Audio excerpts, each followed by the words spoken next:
All right, I got this. I got a double shift at 7-Eleven today, so let's get this over with.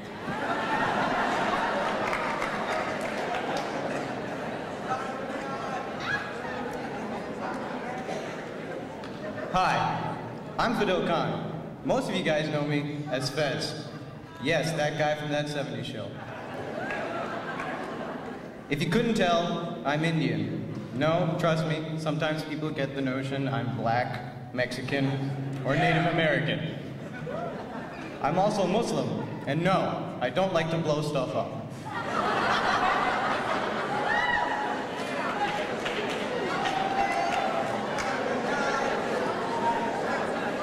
You see, that's the funny part right there.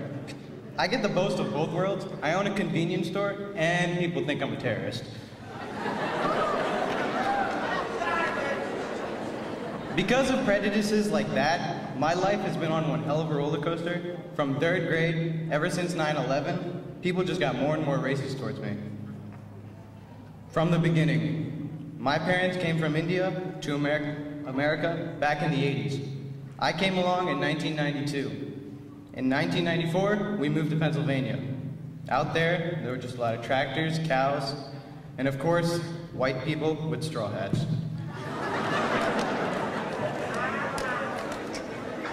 I went to school, and like I said, everything was fine until 3rd grade, when the tragic event we all know as 9/11 occurred. Now I remember that day like no other, because a lot of people were just leaving school randomly. I didn't find out what happened until later that day after school, when my brother came home and told me that 2 planes had just crashed into a building and took them both down. I had no idea how drastically this event had changed my life. So, my best friend and I were walking down the street one day, and he was pretty sad. And I asked him what was wrong. And he told me that his grandma was on one of those planes. I told him it was going to be okay, but something inside of him had changed that day. He said he wanted to find anyone that looks like me and kill them with his 6-inch machete and chop me up. I like how some of you find that funny, but oh well. At this point, I was running as far away as possible from this kid. I was scared, and I thought everyone in the entire school wanted to kill me. I used to be innocent and normal. Now, I realized I was different and maybe not so innocent anymore. I realized I was brown. No, I didn't think I was white, I'm just saying, you know. From that point on, the world looked at me differently. They looked at me like I wore a turban and I carried a gun. I go hard.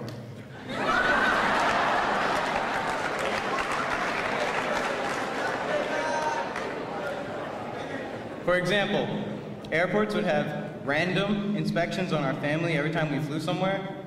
I mean, seriously, it's not really random if it's every brown person. It sounds more like a systematic order to me. I remember one time my family and I walked into an airport in Florida, and this lady on the PA system was like, "We are now at orange threat level." That just had to be pure coincidence. But then later, at the Canadian border, we were swarmed by the police because our names were on the no-fly list. I didn't think the police noticed that we were in a car, not a plane. It's called the no-fly list for a reason. You remember those bomb threats back in freshman year? You're looking at one of the suspects. They actually had the nerve to think it was my fault. I eventually met other Muslims who faced the same amount of problems I did. Just like every other kid, I needed a shield against all the haters. So, yeah, I got haters. So I began to joke about it. So when people ask me if I've blown anything up lately, I would say, "Shut up, because I'm about to blow you up." Now, I may say these things and get away with them, but it's stuff like that that makes Muslims look bad. I only say it so I can get a few laughs, and 90% of the time, I don't care if people say stuff like that to me, because it's just a joke, I hope. But with other people, it wouldn't be so funny. I mean, last thing you wanted some guy going, "What did you say to me?"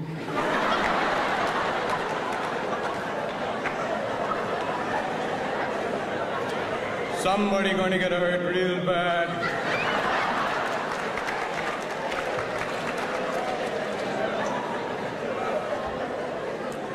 You have to understand that Islam is a religion of peace.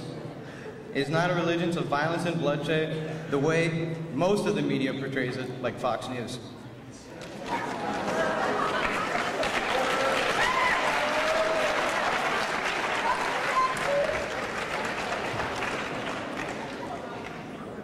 The old and bitter have taken the meanings of our holy book, the Quran, twisted them, and used them to trick the young and stupid into killing each other. It's not right to judge millions of people because of the actions of a couple people on the other side of the world. When you call all Muslims terrorists, it's like saying all Americans are just like the people on Jersey Shore. Sadly, some of you take that as a compliment. I can see some of you are outraged when I just said that. I mean, what are you guys gonna do, fist bump me to death? Seriously. So here's the good news. When I came here to Catonsville in freshman year, I was blown away, no pun intended, by all the diversity. I've gotten a chance to know everybody of all kinds of backgrounds. It's full of diverse students who I love being friends with every day. I don't feel out of place or hated. Best part is I'm not the only Indian kid in this school that's dumb. I mean, you know what I mean. Trust me, just because I look foreign doesn't mean I'm really smart, you know? So please stop asking for answers on tests.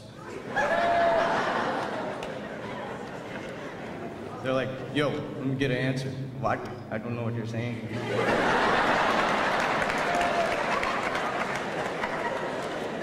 By the way, I don't really work at 7-Eleven.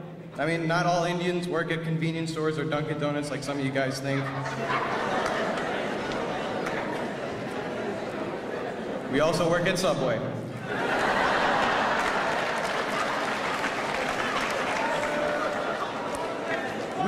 We do have lives besides studying all the time and trying to become doctors. For instance, I want to be a stand-up comedian or a movie director when I grow up.